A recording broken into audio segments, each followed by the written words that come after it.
another day and another cake to bake na naman. So for today's video is i-share ko naman sa inyo ang cake na aking ginawa noong isang araw. So this cake was called vintage cake and this is the expectation na design, and mamaya sa huling part ng ating video is makikita ninyo ang ating reality cake. So yan guys, same process lang, naglagay lang tayo ng filling and kinram natin ang ating cake.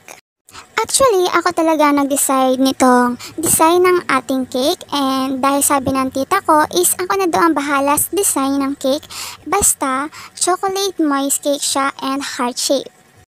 So this is my first vintage theme cake, and kaya ginawa ko siya or tinry ko siya dahil hindi pa ako nakakagawa ng ganitong designs since na nag-bake ako. So yan guys, munting paalala, every time nagagawa kayo ng cake, lalo na kung ganito ang choco moist or kahit anong flavor ng cake and kahit ano pang sizes niyan, lagi kayo maglalagay ng dowel. Lalo na kapag 2-tier cake or 3-tier cake, kinakailangan talaga na maglagay ng dowel, and mas maganda kapag tier cakes is kung ang ilalagay ninyo na dowel is yung wooden dowel. So ang ginagamit ko na dowel naman is yung milk tester lang na nabibili sa palengke. So ang purpose ng dowel sa ating cake is para hindi dumulas or mag-slide ang ating cake, lalo na kapag sa malayo ito ibabiyahe. And for today's video, fascinating facts about cake is vintage cakes are called vintage or retro because they've been around for centuries. So tinawag daw itong vintage cake kasi itong cake na ito is ginagawa na dati noong ancient times palaang.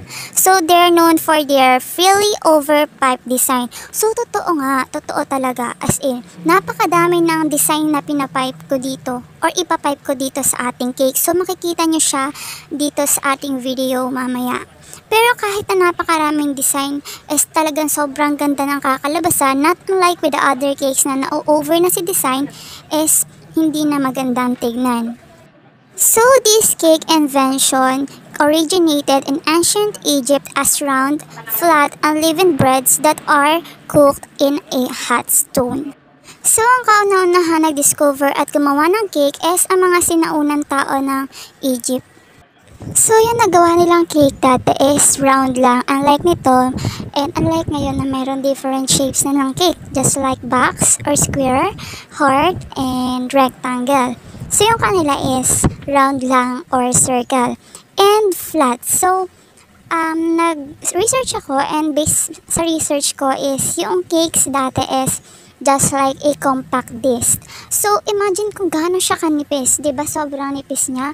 It is because wala siyang leaven agent or rising product, just like yeast, baking powder, and baking soda. Unlike ngayon na meron tayong nilalagay na ganun, kaya umaasa ng maganda yung ating cakes.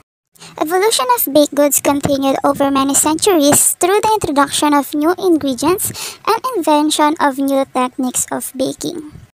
So sa mga nagdaan na centuries is mas nag-improve at mas dumami na at marami na ang na-invento na mga ingredients na ginagamit sa cake ngayon, unlike dati. So madami na rin na-invento or na-discover na mga bagong designs and mga bagong recipes para mas maging maganda at maging masarap ang cakes natin ngayon. So let's go back to our cakes. So ayan guys, kung makikita ninyo, meron dyan design na shape like kabibe. So ang gamit ko doon na decorating tip is yung 6B, and ang size niya is large. So dito naman sa rosette and dito sa babang designs is gumamit ako ng 1M na decorating tip, pero yung small size lamang. And then dun sa ating rosette or sa rose na bulaklak dyan na nakadesign is mas pinatingkad ko lang yung kulay niya using pink na rose pink na Chef Master Gel and yung red na Chef Master Gel. So pinagsama ko lang sila.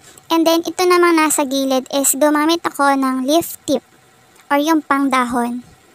And ayan, nagsulat na tayo guys. So dalawang kulay siya na pinagpatong. So yung una is yung plain white lang na kulay, and then pinatungan ko siya ng mas matingkad na kulay na color pink and red. And gumamit ako dito ng writing tip. And medyo katamtaman lang yung laki ng butas niya. And nabili ko siya guys sa Shopee. And 5 pieces siya nung nabili ko. 5 sets siya. So sa pagsusulat is dahan-dahan lang para mas makuha ninyo yung ganda noong paglalettering ng mga dedications.